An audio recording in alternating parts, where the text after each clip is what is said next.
বাবু কি বন্ধ করে দিলা?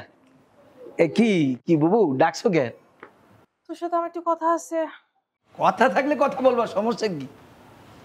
কি কোনো সমস্যা বাবু? আচ্ছা তুই বাসায় কেন আসছিস এর আগে বল। এ কি কথা আপা? হ্যাঁ মানে তুমি তো আমার ফোন দিয়ে বললা যে আয় জহির আয়, তাই আমি ফোন দিছি তোকে। তুমি দাও নাই? কেডা দিলে? কি দুলা ভাই? কেউ না কেউ তো দেশে, নাহলে তো পরে আসতাম না। আচ্ছা ঠিক আছে, সমস্যা নেই, বস্তাপাতি গুছিয়ে চলে যাবো অনেক। আমি তোকে একবারে চলে যাওয়ার কথা বলছি, তুই যে পাকতামি করতেছিস তোকে আমি বলছি তুই চলে যা। সব কথা মুখ ফুটিয়ে বলা লাগে না আপা। অনেক সময় দেখো আমরা গ্রামের সোজা সরল মানুষ, চেহারার মানচিত্র দেখি অনেক কিছু বলে দিতে পারি। কচু পারিস, কচু পারিস। আচ্ছা তুই ওর দুই সম্পর্কে ভাই না? তোকে যে আমি ছোটবেলা থেকেই পছন্দ করি, এটা তুই জানিস না? না জানি বললেই তো আসছি, নইলে পরে অন্য কোনো মানুষ ডাকলে এ জহির জীবনও যাইতে না, পাইতেও না আমারে। সেটা আমিও জানি, সেই জন্য আমি বলছিলাম কি, আমি তোকে যা যা জিজ্ঞেস করবো সত্যি সত্যি বলবি তো? মানে উত্তরটা সত্যি সত্যি দিবি তো? এইটা একটা রং কথা বললে ফেললা আপা। মানে তুমি ছোটবেলা হইতে আমাকে চেনো, আমি কোনোদিন মিথ্যা কথা বলছি? তুই বলিস নাই, বাট এই জন্যই তোকে দেখলাম যে তোর মনে আছে কিনা ছোটবেলা থেকে তুই কখনো মিথ্যে কথা বলিস না। তাই বললাম যে আমি তোকে যা যা জিজ্ঞেস করবো সত্যি সত্যি বলবি, ঠিক আছে? তুমি যদি যা যা জিজ্ঞেস করো আমি যদি তাই তাই সঠিক উত্তর না দিই, তোমার জুতা আমার গাল। ওইলে কও। তুই পলাশের সাথে কথা বলছিস? পলাশের ভাইগনার সাথে কথা হয়েছে তো, আলাপ হয়েছে। আমি বললাম যে কি ভাইগনা বিয়ের বয়স পার হয়ে যেতেছে, বিয়ে করবা না? তো সে হাসে, বলে যে বিয়ে নাকি সে করবে না। তুই কামালের বিয়ের কথা কি বলছিস তুই সেইটা বল। কামালের বিয়ে? হ্যাঁ। ও এখন বুঝছি, শোনো বুঝছি আপা, তোমার কাছে একটা ভুল মানে গেছে, বুঝছি।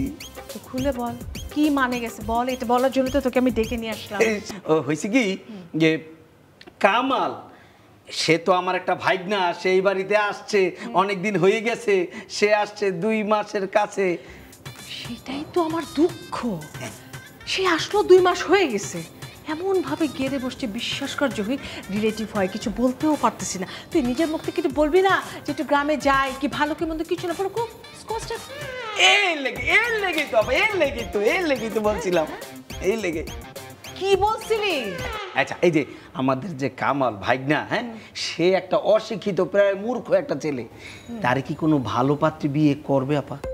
সে দায়িত্ব আমার কেন? ওর মা কি মরছে? গ্রামের মা আছে না, সে দায়িত্ব তার মা নেবে। তুই কেন এটার মধ্যে ঢুকতেছিস? তার মা আছে, আমিও তো আছি, আমি তার একটা গার্ডিয়ান না? আমিও তো আছি। আচ্ছা ধরো এই বাড়িতে যে মেয়ে আছে জরি, তার গার্ডিয়ান কে? তুমি না? জরিয়ে বাড়িতে কতদিন ধরে আছে? জরি? আরে ও তো ছোটবেলা থেকে আমাদের বাড়িতে আসে, ধরতে পারিস ও এখন আমাদের ফ্যামিলি মেম্বার।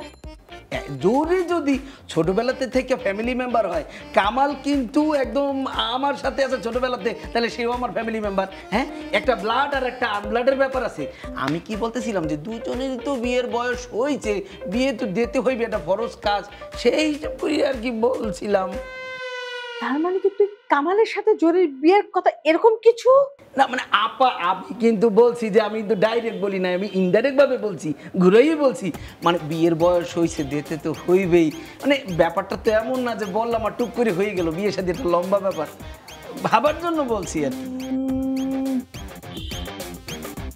ঠিক আছে ঠিক আছে, তুই যখন বলছিস ব্যাপারটা, হ্যাঁ যা আমি মাথায় নিয়ে নিলাম। কারণ হচ্ছে জরির তো একটা বয়স হয়েছে না, ওর তো ভবিষ্যতে চিন্তা করতে হবে না।